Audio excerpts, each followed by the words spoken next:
inviting me for today's training of the trainers. So let me first begin with my formalities.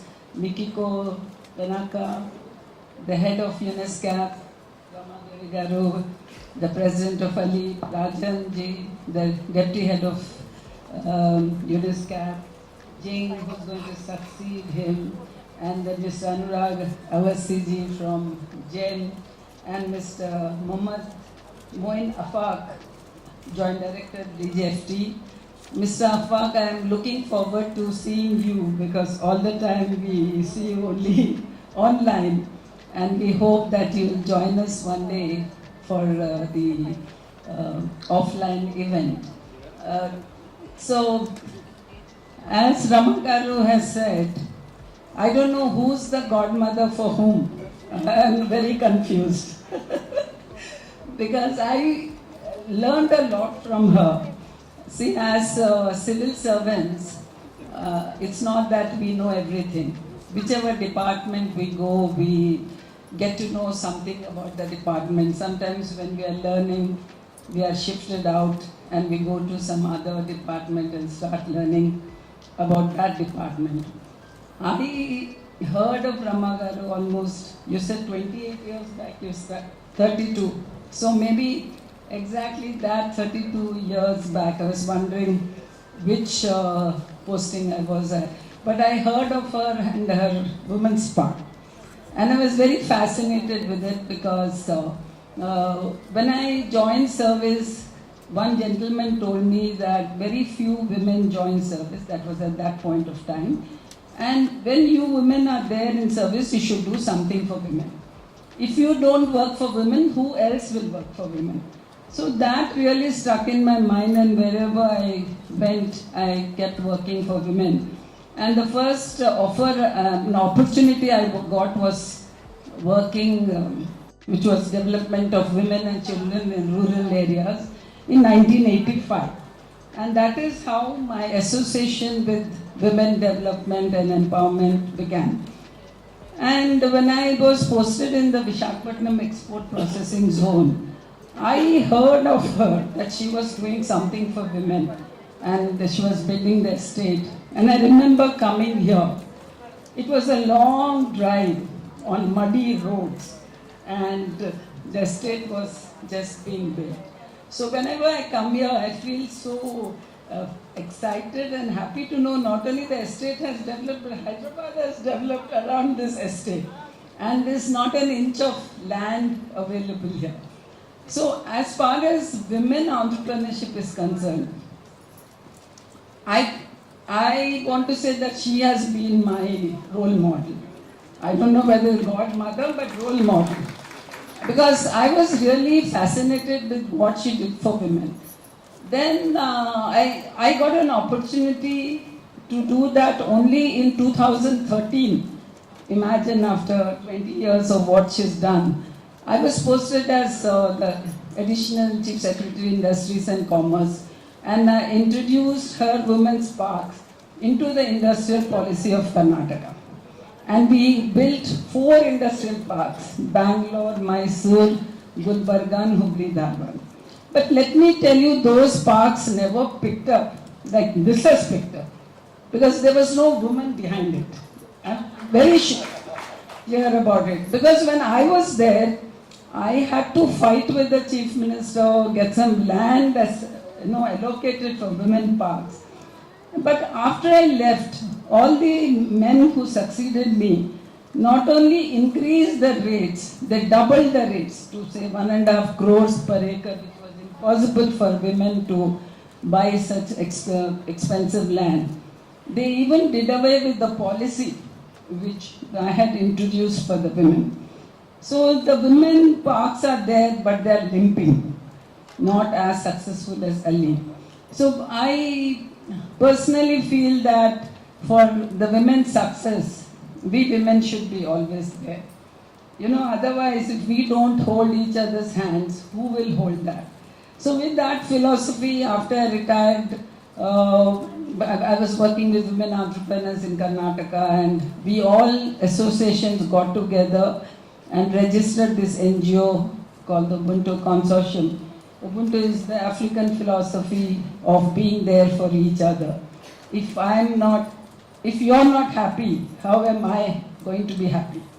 My happiness lies in your happiness. So together we can be happy. So with that, we started with few associations, and now I'm proud to say we have 65 associations spread across 11 states with almost 29,000 odd secondary members, and 50% are from Alip only. Alip adds to our number, actually. Some 10,000 and odd members add to our association. So today I'm very happy to be participating in this digital gap, because I always feel that women need to be pushed. See, when we began our service, women were very behind in education. The enrollment of women in schools was very low. So we used to take campaigns to enroll women. So girls have been always behind boys. Then when it came to education also, women were much behind. They could not study beyond 10th, 11th. And in Andhra Pradesh, at that point of time, the great visionary leader, Sri N.T. Ramarao, introduced 33% reservation for women in educational institutions. And that is how a lot of women got into engineering and medicine. Now I'm surprised to see that women outnumber the boys in the engineering colleges. Some of the professors of Visakhapatnam, Vijayawada was telling me that 40 to 50% of girls are in engineering colleges. So they are outnumbering men or boys, and they are also studying better than the boys. That is very important. Now state toppers, either in 10th, 12th or in colleges, are all women. Then coming to employment, because of the reservation. Now in the private, when it came to entrepreneurship, we find that 80% of the country's GDP from industries comes from MSMEs. But out of that 80%, only 12 to 20%. We don't know the figure. Some say 12, some say 14, 20, but not beyond 40% are women entrepreneurs. So again, the women entrepreneurs need to be supported. And after COVID, we realized the need of the hour was digital marketing, because the women had to do business from home. And that is how we came in contact with Rajan. Rajan shares my name. My name begins with Ratna and his name ends with Ratna. So when I saw this Ratna, I was like, another Ratna. So two Ratnas, the two diamonds, a male and a female Ratnas, we got together. I met him by chance, online, and I don't want to tell the story. Then he invited me to Mauritius, and that's how our journey with UNISCAP began, to start digital marketing training across India. And with their support, we have trained nearly 4,000 women. And we continue to train, and this also will add to the training. And they come up with various suggestions, not only training in digital marketing, we are training the trainers. And once we started training women in digital marketing, they started doing business through their mobile and all that. Then next, how to do government business. That's how Avasti came into picture, because GEM portal is an important portal which gives women business of the government. ONDC, GEM, Flipkart, now so many other issues. So we are moving from one level to other. I felt all of us are now a family. Whether I call it Ubuntu family or any other family, but we are family because we go from one place to the other, and like a team, we are promoting women entrepreneurship. So today is another occasion where we got an opportunity to spread women entrepreneurship through digital marketing, and I wish and hope that this training program will be successful, and all of you will benefit by this training program. I thank all the dignitaries on the dais and all the entrepreneurs and even the men who have come here to undergo the training. all the luck, and it's indeed my pleasure to be here with Ali, which gave me the foundation to think of women entrepreneurship. I think if I'm here or if I've done the Ubuntu, it's only because of Ali. Because I learned from Ali what one can do for women. And I tell you, it's such a pleasure working with all the women entrepreneurs. It not only, we are not helping them, but it gives me also a lot of joy being with all of you, because women are so good at learning. They learn very fast. But my only one advice to all the women entrepreneurs is, you should be very passionate, you should be progressive, and you should be bold and daring. Whenever we have trainings of women entrepreneurs, many of them are all the time thinking of home, that I have to rush home. What is going to happen to my kids? And who's looking after the kitchen? The gas is going to come today, or the current bill has to be paid, or my child's school fees has to be paid. Something, mother-in-law is not well, or you yourself are not well. But I feel that we should shed these inhibitions and keep a few days for ourselves and our growth.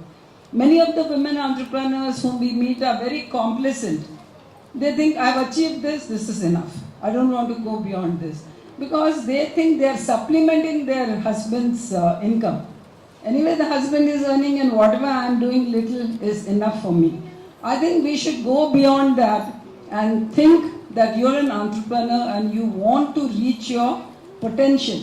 It's not earning money or anything like that. It's reaching your potential. The potential which you have has to be realized. And with that, I think if you all work, nowadays everybody will take care of themselves. We only think we are indispensable. So now we should think we are dispensable. House will go on without us.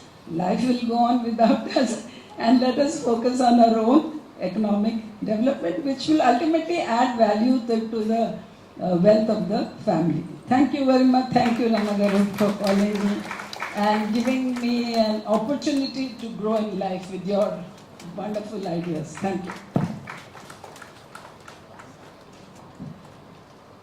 Thank you, ma'am, for your words of encouragement and for your continuous support in promoting women entrepreneurship.